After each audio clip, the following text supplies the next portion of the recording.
আলহামদুলিল্লাহি রব্বিল আলামিন ওয়াল আকিবাতু লিল মুত্তাকিন ওয়াসসালাতু ওয়াসসালামু আলা নাবিয়্যিনা মুহাম্মদ সাল্লাল্লাহু আলাইহি ওয়াসাল্লাম ওয়া আলা আলিহি ওয়া আসহাবিহি আজমাইন। সুপ্রিয় দর্শক শ্রোতা, আসসালামু আলাইকুম ওয়া রাহমাতুল্লাহি ওয়া বারাকাতুহু। সময় সংবাদের নিয়মিত অনুষ্ঠান তাসাউফ থেকে আপনাদের সকলকে জানাচ্ছি আন্তরিক শুভেচ্ছা ও মোবারকবাদ। সুপ্রিয় শ্রোতা, আজ আমরা আলোচনা করব সৌহার্দ্য ও সম্প্রীতি প্রতিষ্ঠায় মুসলমানদের করণীয়। সুপ্রিয় শ্রোতা, সৌহার্দ্য সম্প্রীতি একটা বিশেষ গুণ। যেই গুণটি যদি মুসলমানদের মধ্যে থাকে তাহলে সেই মুসলমান অজেয় থাকে এবং পৃথিবীর সকল শক্তির কাছে সে থাকে সবচেয়ে বড় শক্তিমান। আমরা সম্প্রীতি এবং সৌহার্দ্য প্রতিষ্ঠার জন্য মুসলমানদের যা কিছু করণীয় আছে সেই বিষয়গুলি আলোচনা করব, কিন্তু মনে রাখতে হবে আমাদের এই সকল আলোচনার মূল কেন্দ্রবিন্দু হলো আমরা পরস্পর মধ্যে সম্প্রীতি বজায় রাখব, আমরা সৌহার্দ্য প্রতিষ্ঠা করব এবং ইসলাম আমাদের যে সকল বিধান দিয়েছেন সেই সকল বিধানগুলো যথাযথ বাস্তবায়ন করব। আর এটা যদি করতে হয় তাহলে আমাদের প্রথমেই মনে রাখতে হবে যে আমরা মুসলমানরা পরস্পর ভাই। যেমনটি আল্লাহ রাব্বুল আলামিন পবিত্র কোরআনুল কারীমে বলেছেন, ইন্নামাল মুমিনুনা ইখওয়া, প্রত্যেকটি মুমিন পরস্পরের ভাই। আর রাসূল আকরাম সাল্লাল্লাহু আলাইহি ওয়াসাল্লাম প্রত্যেকটি মুসলমানকে পরস্পরের ভাই হিসাবে অভিহিত করে বলেছেন, আল মুসলিমু আখুল মুসলিম। অতএব মুসলমানরা যদি তাদের এই সূর্য বীর্য ধরে রাখতে হয় এবং তাদের সৌহার্দ্য সম্প্রীতিকে বজায় রাখতে হয় তাহলে প্রথমে তাদের যে কাজটি করতে হবে সেটা হলো নিজেদের মধ্যকার বিভেদ একেবারে ভুলে যেতে হবে এবং নিজেদের মধ্যকার মানুষগুলোকে পরস্পরে ভালোবাসতে হবে এবং ভালোবাসতে হবে সীসাডালা প্রাচীরের মতো। যেমনটি পবিত্র কোরআন কারীমে আল্লাহ তাআলা বলেছেন, মুহাম্মাদুর রাসূলুল্লাহ ওয়াল্লাযীনা মাআহু আশিদ্দাউ আলাল কুফফারি রুহামাউ বাইনাহুম। মুহাম্মদ সাল্লাল্লাহু আলাইহি ওয়াসাল্লাম তিনি আল্লাহ রসুল এবং তার সঙ্গী সাথী যারা আছেন, আশিদ্দা আলাল কুফার, তারা কুফরদের ব্যাপারে খড়গহস্ত, তার মানে তারা কুফরদের ব্যাপারে কাফেরের ব্যাপারে কঠিন। ও আশিদ্দা আলাল কুফার যেমন রুহামা বাইনাহুম, ঠিক তেমনি তারা পরস্পরের মধ্যে একে অন্যের জন্য অত্যন্ত মায়াময় মমতাময়। তার মানে মুসলমানদের আদর্শ কি হতে হবে সেটা স্পষ্ট করা হয়েছে যে তারা বিধর্মীদের কাছে খড়গহস্ত থাকবে, বিধর্মীদের কাছে তারা কঠিন থাকবে, কিন্তু তারা পরস্পরের মধ্যে সৌহার্দ্য সম্প্রীতির বন্ধনে আবদ্ধ থাকবে। ঠিক তেমনিভাবে আল্লাহ রাব্বুল আলামিন সৌহার্দ্য সম্প্রীতি বজায় রাখার সবচেয়ে বড় যে কাজটি করা দরকার সেটা বলেছেন যে একে অন্যের প্রতি তারা ঐক্য বজায় রাখা। তার মানে মুসলমানদের মধ্যে কখনো বিভাজন তৈরি করা যাবে না, বিভাজন হওয়া যাবে না এবং পরস্পরকে আল্লাহর রজ্জুতে আঁকড়িয়ে ধরতে হবে। যেমনটি কোরআন কারীমে আল্লাহ জাল্লা শাআনুহু ইরশাদ করেছেন, ওয়াতাসিবু বিহাবলিল্লাহি জামিআন ওয়ালা তাফাররাকু ওয়াযকুরু নি'মাতাল্লাহি আলাইকুম ইয কুনতুম আ'দাআন ফাআল্লাফা বাইনা কুলুবিকুম ফাআসবাহতুম বিনি'মাতিহি ইখওয়ানা ওয়া কুনতুম আলা শাফা হুফরাতিন মিনান নারি ফাআনকাযাকুম মিনহা কাযালিকা ইউবাইয়িনুল্লাহু লাকুম আয়াতিহি লিন-নাস লাআল্লাহুম ইয়াতাযাক্কারুন। আল্লাহ তাআলা বলছেন যে তোমরা আল্লাহর রজ্জুকে দৃঢ়ভাবে আঁকড়িয়ে ধরো, পরস্পর বিচ্ছিন্ন হয় না। তোমরা স্মরণ করো আল্লাহ সেই নেয়ামতের কথা যা তিনি তোমাদের উপর করেছেন, যে ইসকুনতুম আ'দাআন, যে তোমরা পরস্পরের দুশমন ছিলে, আল্লাহ তাআলা তোমাদেরকে বন্ধু বানিয়েছেন, তোমাদের অন্তরের মধ্যে ভালোবাসা তৈরি করে দিয়েছেন আর সেই ভালোবাসার গুণে তোমরা একে অন্যের বন্ধু হয়েছ।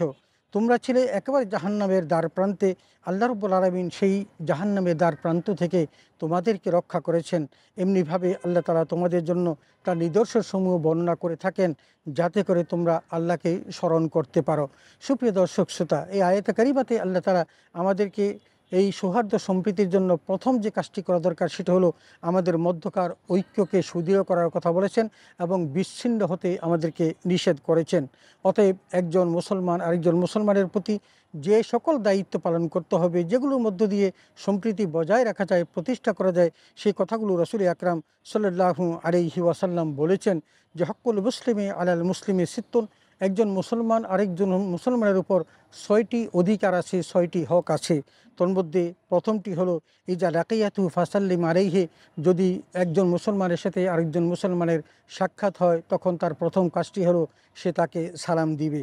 দ্বিতীয়টি হলো ওয়াইজা দাআকা ফাআজিবহু, রাসূল আকরাম সাল্লাল্লাহু আলাইহি ওয়াসাল্লাম বলেছেন যদি তোমার ভাই তোমাকে আহ্বান করে ডাকে তুমি তার ডাকে সাড়া দিবে। তথা ফাইল্লাম ইয়াজিব ফাকাদ আসাল্লাহু ওয়া রাসূলা, রাসূল আকরাম সাল্লাল্লাহু আলাইহি ওয়াসাল্লাম তার ব্যাখ্যাতে গিয়ে বলেছেন কেউ যদি কোনো মুসলমান ভাইয়ের আহ্বানে সাড়া না দেয় তাহলে আল্লাহ এবং তার রাসূলের সাথে নাফরমানি করার সমতুল্য। অতএব দ্বিতীয় কাজটি হলো কোনো মুসলমান যদি আমাকে ডাকে, আহ্বান করে দাওয়াত দেয়, তাহলে তার ডাকে সাড়া দিতে হবে। 3 নম্বর কাজটি হলো ওইজা এস্তান সাহাকা ফানসাহালাহু, যদি সে তোমার কাছ থেকে কোনো নসিহত প্রত্যাশা করে, তাহলে তুমি তার জন্য নসিহত করবে। কারণ আর দিনুন নসিহা, ধর্মটাই হলো নসিহত। কারণ একজন মুসলমান আরেকজন মুসলমানকে নসিহত করবে, সৎপথের আদেশ দিবে, অসৎপথ থেকে বিরত রাখবে। এটা হলো মুসলমানের সবচেয়ে বড় কাজ। তা'মুরুনা বিল মারুফ ওয়া তানহাউনা আনিল মুনকার, কোরআনুল কারিমে কিন্তু এই কথাটি বলেছেন। অতএব আমাদের তৃতীয় যে নসিহতটি, সেটা হলো যখন কোনো নসিহত প্রত্যাশা করে, তাহলে সেই নসিহত করতে হবে। 4 নম্বর ওই যে আতাশা ফাহমিদ আল্লাহ ফা সামাতাহু, রসুল আকরাম সাল্লাল্লাহু আলাইহি ওয়াসাল্লাম বলেছেন, কেউ যদি হাসি দেয় এবং হাসি দেওয়ার পর বলে আলহামদুলিল্লাহ, তখন সেই কথাটি শুনলে আরেকজন মুসলমানের দায়িত্ব কর্তব্য হয় তার সেই হাসির জবাব দেওয়া। এটাও একটি মুসলিম পরিভাষা এবং সেটাকে আমাদের রক্ষা করতে হবে।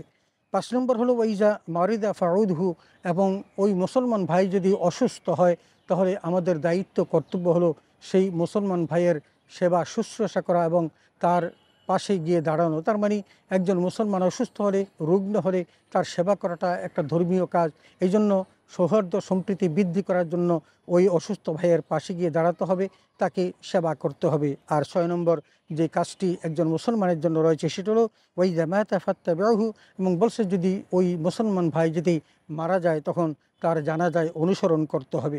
রাসূল আকরাম সাল্লাল্লাহু আলাইহি ওয়াসাল্লাম জানাজায় যাওয়ার ব্যাপারে বেশ কয়েকটি কথা বলেছেন। যেমন ক্বালা রাসূলুল্লাহ সাল্লাল্লাহু আলাইহি ওয়াসাল্লাম মান তাবিআল জানাজা হাত্তা ইউসাল্লি আলাইহা ফালাহু কিরাত। রাসূল সাল্লাল্লাহু আলাইহি ওয়াসাল্লাম বলছেন, কেউ যদি কোনো ভাইয়ের জানাজায় অংশগ্রহণ করে, তাহলে সে 1 কিরাত পরিমাণ নেক আমল করলো।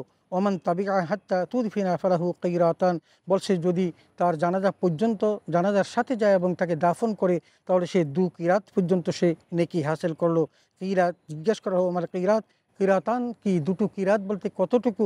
রাসূল জবাব দিলেন, মিসলাল জাবারাইনিল আযীমাইন, 2টো বড় পাহাড় সমপরিমাণকে কিরাত বলা হয়। অতএব আমরা যে 6টি বিধান আল্লাহ রাসূল বলেছেন যে সৌহার্দ্য সম্প্রীতি প্রতিষ্ঠা করার জন্য আমাদের পালন করতে হবে, আমরা সেগুলো পালন করব।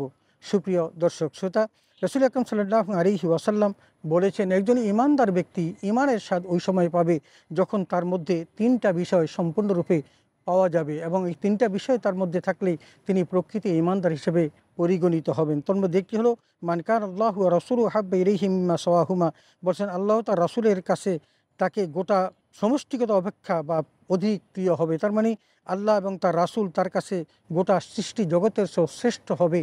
তার কাছে পৃথিবীর সব কিছু তুচ্ছ হবে যদি আল্লাহ এবং তার রাসূলকে পায়। এরকম যদি কেউ অর্জন করতে পারে, তাহলে তার মধ্যে ঈমানের স্বাদ বৃদ্ধি পাবে। 2 নম্বর ওয়াইন ইউহিব্বুল মারআ লা ইউহিব্বুহু ইল্লাল্লাহ, এবং বলছে সে যদি কাউকে ভালোবাসে, তাহলে একমাত্র আল্লাহর জন্যই ভালোবাসবে। তার মানে আল্লাহর জন্য ভালোবাসা, আল্লাহর জন্য কাউকে প্রত্যাখ্যান করা, এটা হলো একজন ঈমানদার ব্যক্তির কাজ। 3 নম্বর হলো ওয়াই ইয়াকরাহু আন ইয়াউদা ফিল কুফরি বাদা আন আনকাযাহু আল্লাহু মিনহু কামা ইয়াকরাহু আন ইয়াকযিফা ফিন নার, বলছেন যে কুফরিতে ফিরে যাওয়া তার কাছে আগুনে নিক্ষিপ্ত হওয়ার চেয়ে অধিক প্রিয়।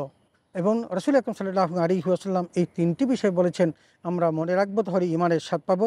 এবং একটি কথা মনে রাখবো যে আমরা যদি এগুলো বজায় রাখতে পারি, তাহলে ওই কাল কিয়ামতের মাঠে আল্লাহ রাব্বুল আলামিন তার যে ছায়া আছেন, সেই ছায়া ব্যতীত যেদিন কোনো ছায়া থাকবে না, সেদিন তার ছায়ার নিচে আশ্রয় দিবেন। সেটা হলো যে রাজুলানি তাহাব্বা ফিল্লাহি ওয়া ইজতামা আলাইহি ওয়া তাফাররাকা আলাইহি, 2জন ব্যক্তি একজন আরেকজনকে ভালোবাসলো, তারা 2জন দুজনকে ভালোবেসেছে আল্লাহর জন্য, এবং পরস্পর বিচ্ছিন্ন হয়েছে, সেটাও আল্লাহর জন্য।